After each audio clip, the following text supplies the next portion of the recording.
Aujourd'hui, les forêts du monde entier souffrent d'une surexploitation. En effet, ce sont plus de 129 millions d'hectares qui ont disparu entre 1990 et 2015. Cette déforestation impacte gravement la faune et la flore des bois. Ainsi, l'orang-outan, le koala ou le lémurien de Madagascar sont en voie de disparition. À l'échelle de la France, le plus gros fléau est la déforestation importée. Responsable de la destruction de 7,6 millions d'hectares de forêt chaque année, elle est causée par l'importation de produits exotiques, dont la plantation a remplacé la forêt. Nous pouvons citer l'huile de palme ou encore les noix de coco. En plus de l'aspect environnemental, la déforestation a des conséquences économiques. En effet, l'exportation de bois a entraîné une pénurie de celui-ci en France, et par conséquent, une fermeture de 90% des scieries en 60 ans. Face à ces constats alarmants, il est urgent de mettre en place des actions pour remédier au problème.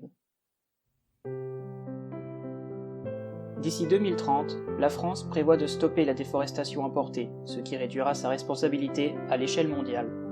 À l'échelle nationale, privilégier le bois local en limitant l'exportation permettrait de faire fonctionner les scieries et ainsi rétablir l'économie dans ce secteur. Enfin, pour préparer les forêts au dérèglement climatique et les rendre plus résilientes, des actions de reboisement sont réalisées partout dans le pays. Voici un exemple de plantation réalisé par le lycée Agrotech et l'ONF.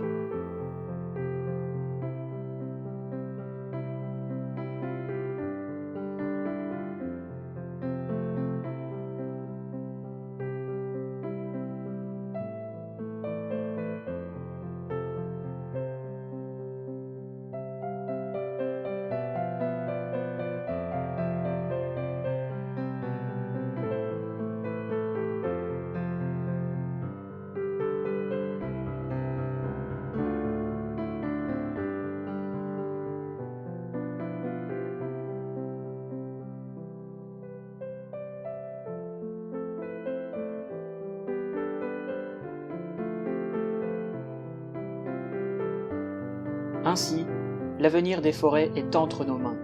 Il est de notre devoir d'agir en conséquence pour les préserver.